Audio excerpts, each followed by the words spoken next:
Hi, so now I am going to talk about the rocket science and what are the fundamental principles behind this rocket science. So basically जैसा कि आप जानते हैं rocket में कोई भी aircraft या ऑब्जेक्ट अगर हवा में उड़ता है तो बेसिकली चार फोर्सेस लगते हैं। पहला वेट, ऑफ कोर्स, क्योंकि उसके पास वेट है। Second thing like he that ये that object want to fly means like हवा में उड़ना चाहता है तो ऑफ कोर्स उड़ने के लिए एक लिफ्ट फोर्स लगेगा, so that's why there is a lift force। and उसके बाद अगर क्या होगा, अगर वह ऑब्जेक्ट सपोज ये एयरक्राफ्ट है, अब ये तो हवा में सस्पेंड हो गया, लेकिन if he want to move, so what actually इसको क्या चाहिए, एक फोर्स चाहिए जो इसको इस डायरेक्शन में मूवमेंट दे। सो ये फोर्सेस कहलाता है थ्रस्ट। एंड ये थ्रस्ट हमें कहाँ से मिलता है? It's because of the engine. And जैसा कि आप जानते हैं, व्हेन जब भी कोई ऑब्जेक्ट मूव करता है तो उसे एक अपोजिट करने वाला फोर्स लगता है। Of course why? Because we are in the like surrounded by the atmosphere, so in the surface it's a friction force। but जब हवा में होता है तो एयर मॉलिक्यूल के फ्रिक्शन के कारण जो फोर्स लगता है, फ्रिक्शन फोर्स, उसे हम ड्रैग फोर्स करते हैं। तो बेसिकली कोई भी ऑब्जेक्ट हवा में उड़कर मूव करना चाहता है तो चार फोर्सेस लगते हैं। तो these are the four forces. क्या क्या? Weight, because of its weight, क्योंकि हम सभी ग्राउंड पे हैं, हमारे मास के कारण हम वेट फोर्सेस क्रिएट होगा, तो this is one of the weight force. Second is the lift, second one is the lift because we want to fly, then we want to move, so that's why there is a third force is called thrust, and fourth one is it's because of the air molecules friction, so drag forces। to the next। सो जैसा कि हमने देखा airplane पे चार force लग रहे थे, तो सेम चीज रॉकेट साइंस में भी होता है। क्या होता है इसमें? वेन जब रॉकेट को फायर किया जाता है, मींस जब इग्नाइट किया जाता है, यहाँ पे बेसिकली एट द सेंटर यहाँ पे कंबसन होता है, तो जब रॉकेट को फायर किया जाता है तो बेसिकली यहाँ पे हम फायर क्या करते हैं, बेसिकली हम जलाते हैं fuel and oxidizer। Basically means oxidizer means which will react with the fuel molecules, and उसके कारण जलाने से क्या होगा, बहुत ही हाई मात्रा में और हाई अमाउंट में एनर्जी रिलीज होता है। एनर्जी किस फॉर्म में रिलीज होता है? टेम्परेचर के फॉर्म में।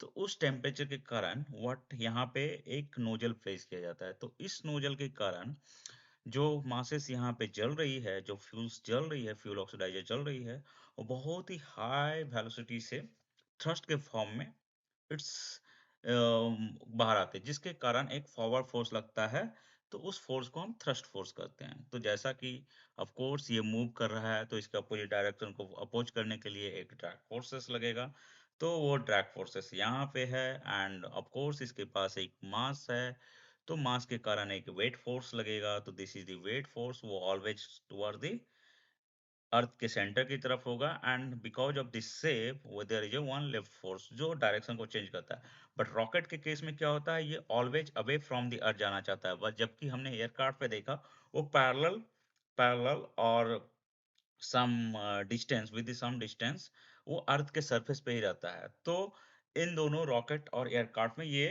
दोनों चेंजेस है। सेकंड चीज है कि आपका जो एयरक्राफ्ट होता है वो basically inside of the atmosphere होता है, means he is not going away from the atmosphere. So उसमें आपको ऑक्सीडाइजर कैरी करने की जरूरत नहीं होती। बट यहाँ पे जैसा कि आप देख रहे हैं, तो इसमें हमें फ्यूल को जलाने के लिए ऑक्सीडाइजर को कैरी करना होता है।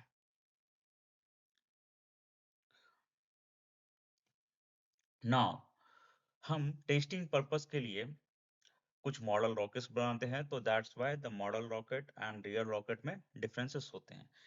सिमिलरिटी ये है दोनों रॉकेट में कि ऑफ कोर्स जब भी रॉकेट को फायर किया जाएगा तो चार फोर्सेस मॉडल रॉकेट में भी लगते हैं, चार forces atmospheric force real rocket में भी लगते हैं। सेकंड चीज है कि इस एरोडायनेमिक्स दोनों के लिए इम्पोर्टेंट है, बट मॉडल रॉकेट के लिए ज़्यादा इम्पोर्टेंट है। क्यों? क्योंकि ये एटमॉस्फेयर के अंदर ही टेस्ट किया जाता है। Whereas real rocket of course इसका एक पर्पस होता है, एक टारगेट होता है, वहाँ पे एक पेलोड को हमें स्पेस में भेजना होता है, जिसके कारण यहाँ पे हमारा बेसिकली जो इसका टास्क होता है आउट ऑफ द एटमॉस्फेयर होता है, तो यहाँ पे हमारा एरोडायनेमिक्स ज़्यादा मतलब इम्पोर्टेंट नहीं होता है। सेकंड चीज होता है कि हमारा मॉडल रॉकेट में ऑफ कोर्स ये शॉर्ट फ्लाइट होता है, तो इसके लिए शॉर्ट पावर जरूरी मतलब इनफ है, वेयर एज हमारा रियल रॉकेट के लिए लॉन्ग पावर जरूरी होता है। Third fourth thing like solid rocket engine basically हम यूज करते हैं मॉडल रॉकेट में। इसमें हम रियल रॉकेट में liquid rocket engine, solid rocket engine, hybrid rocket engine, और आज के टाइम पे आपने काफी सुना होगा क्रायोजेनिक इंजन। क्रायोजेनिक बेसिकली होता क्या है कि हम मतलब बहुत ही लो टेम्परेचर पे अराउंड -30 और 40 डिग्री सेंटीग्रेड पे हम फ्यूल को स्टोर करके लिक्विड के फॉर्म पे हम लेके जाते हैं। जैसे लाइक हम आज के टाइम पे अभी बहुत बेसिकली यूज हो रहा है liquid hydrogen and liquid oxygen. So ये दो फ्यूल हैं क्रायोजेनिक के आज के टाइम पे most used fuel which work as a cryogenic engine. And एक अच्छी बात है कि हमारा देश इंडिया 2000 आई थिंक 18 में उन्होंने मतलब इसरो ने टेस्ट किया था cryogenic, and we have a kind of this technology in our country as well. So in the world cryogenic का जो टेक्नोलॉजी है वो बेसिकली 4 कंट्री के पास है, यूएस, चाइना एंड एक यूरोपियन, उसे यूरोपियन स्पेस एजेंसी ऐसा, and fourth one is India. Now the next thing is like passive stability इसे नहीं चाहिए, बट रियल रॉकेट को चाहिए। मॉडल रॉकेट लो स्पीड पे काम करता है, जबकि ये हाई स्पीड पे काम करता है। इनएक्सपेंसिव होता है बिकॉज ये टेस्टिंग पर्पस के लिए होती है मॉडल रॉकेट, एंड इसमें हमें एक्सपेंसिव मटेरियल की जरूरत होती है। बेसिक साइंस, तो बेसिक साइंस क्या है रॉकेट के पीछे? जैसा कि हमने जानते हैं न्यूटन्स जो फेमस साइंटिस्ट थे, ही has given three forces, three law that basically ये जानते हैं कि उन्होंने जो लॉ दिए थे वो मोशन मतलब laws of forces, law of motion उसके के नाम से वेरी बहुत ज्यादा फेमस है। तो first law, second law and third law. So third law में बेसिकली क्या होता है, every action has equal and opposite reaction. So it's basically work on the momentum conservation. So जैसा भी आप कहीं आप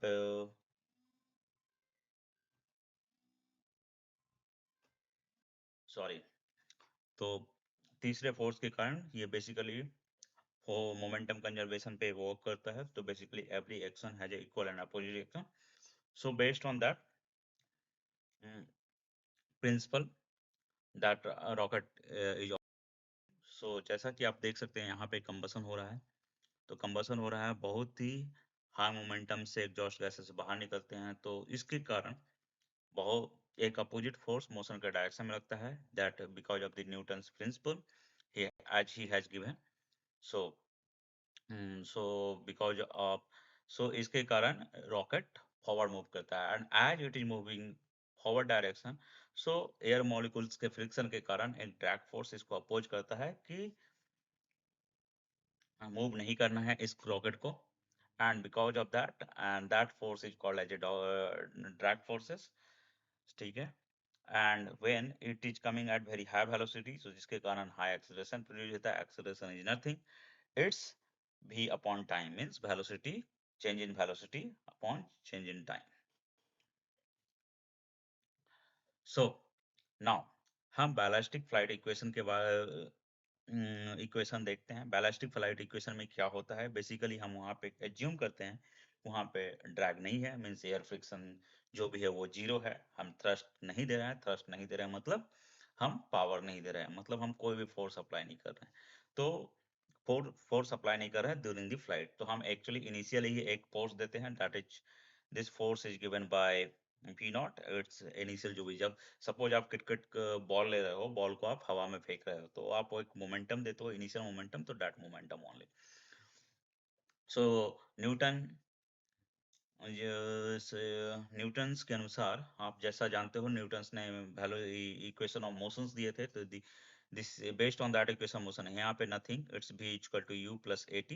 सो यहाँ पे आप a जो है एक्चुअली ग्रेविटी टुवर्ड्स अर्थ के डायरेक्शन लग रहा है, तो that's why we are putting यहाँ पे माइनस साइन है। तो based on that it's a free velocity means like final velocity, initial velocity, acceleration due to gravity and time.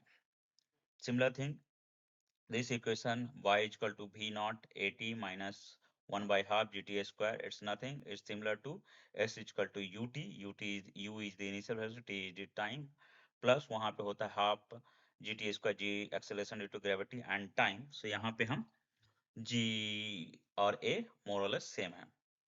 so if मेरा velocity, final velocity अगर 0 हो जाता है, तो of course we can calculate the time and based on that we can what we can come to know, like जो ground का impact होता है, basically this is the ground impact, and so final velocity और initial velocity more or less same होगा।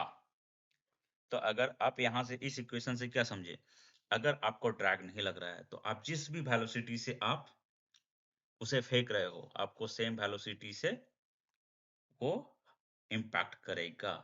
यहाँ पे हम just वो ज्यूम कर रहे हैं क्या, acceleration due to the gravity है। अगर हम वो भी नहीं करते, तो ये इंस्टीड ऑफ कमिंग डाउन के बजाय ये कमिंग, मतलब ये ऊपर की तरफ जाना शुरू कर देता। तो जैसा कि आप चांद पे देखते हो, अगर आप चांद पे बॉल फेंकोगे, तो चांद पे बेसिकली वहां पे सिर्फ ग्रेविटी है, तो ग्रेविटी के कारण बॉल नीचे आता है, लेकिन वहां पे क्या होता है, एटमॉस्फेयर नहीं है, एटमॉस्फेयर नहीं होने के कारण ड्रैग फोर्सेस नहीं होता है। तो जिस वेलोसिटी से आप भेजते हो बॉल को ऊपर फेंकते हो, उसी सेम वेलोसिटी से वो जमीन पे गिरता है चांद के ऊपर। ठीक है ना। बेसिकली न्यूटन, जब हम सेकंड लॉ को एनालिसिस करेंगे, तो न्यूटन सेकंड लॉ का इस हिसाब से क्या कहता है, change in the momentum with the time equal to force. So if we are going to change in the momentum, so this is the force is nothing, as we have discussed earlier, क्या होता है, mass into acceleration, so we are getting force there। so if we can see the actual rocket, so rocket में basically क्या होते हैं, payloads होते हैं, guidance and control होते हैं, इसको जाना किस डायरेक्शन में है, एंड उसके बाद ये फ्यूल एंड ऑक्सीडाइजर, अब जिस ऑर्डर में वो बेस्ड ऑन द केमिकल के हिसाब से हम इसको ऑर्डर अरेंज करते हैं। ठीक है, तो इसका मास रेशियो दिया जाता है, propellant mass ratio and oxidizer mass ratio, and basically this is, ये पूरे सिस्टम को हम प्रोपल्सिव कहते हैं। पेलोड, अब पेलोड में हमारे बहुत सारे डिफरेंट डिफरेंट चीजें होते हैं, जैसे कभी कभी साइंटिस्ट को लिया जाता है मतलब रिसर्च करने के लिए, या फिर सैटेलाइट्स होते हैं, या फिर हम किसी देश में हमें तबाही मचानी है, तो हम वारहेड्स को पुट आउट करते हैं, हाई एक्सप्लोसिव मटेरियल को पुट करते हैं। तो these are the different payloads, so for the purpose they are used.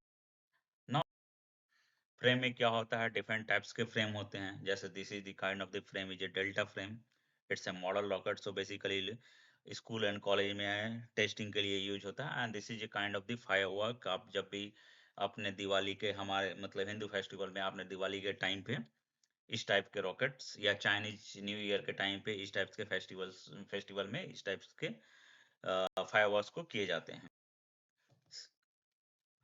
So rocket में basically stomp of the rocket में क्या होते हैं, फिन्स, ट्यूब्स, नोच, हेलो। फिन्स बेसिकली कंट्रोल करते हैं, क्योंकि अगर आपका मूव कर रहा है, तो इसमें सिलिंड्रिकल बॉडी होने के कारण ये रोटेट ना करे अपने एक्सेस पे, तो that's why we are putting as a fins. Tubes, why, because to store the fuel and oxidiser, and notch to carry the payloads, like हमने पहले डिस्कस किया, साइंटिस्ट को ले जाने के लिए, फायरवर्क्स को ले जाने के लिए, और कुछ सैटेलाइट्स वगैरह है उसको ले जाने के लिए। तो these are the different storms we are used in the. So now parts of the rocket, क्या क्या पार्ट्स होते हैं रॉकेट में। सो बेसिकली अगर सॉलिड रॉकेट है, तो सॉलिड रॉकेट फ्यूल इंजन होगा, फिन्स होगा, बॉडी ट्यूब्स होती हैं, लॉन्ग्स होती है बेसिकली कंट्रोल करने के लिए डायरेक्शन, फिर इसमें कोई मोमेंटम के कारण कुछ ये नहीं हो, तो पैराचूट यूज किया जाता है। ठीक है, फिर इसको बेसिकली यहाँ तक हम, ये वेस्ट हो जाता है, यहाँ तक हम मतलब ये जो चीजें हैं हम we can recover once again and reuse the things, and these things are go out of the atmosphere, basically it's called payload। so basically एक क्वेश्चन आ सकता है, why we are not putting, we are putting payload at the node, why we are not putting somewhere here। so as we have discussed, हमने दिखा कि यहाँ पे basically combustion होते हैं, तो इस कंबसन एरिया में it is not good to have something like they were here expensive thing like people, because वो उतना ज़्यादा टेम्परेचर सस्टेन नहीं कर पाएगा. So that's why we are putting all the thing in the nose, because more or less combustion कहाँ पे हो रहा है, somewhere here. So it's good for us that we have very far from the combustion zone. Now solid rocket engine. So this we can go in the next session. So with that, thank you.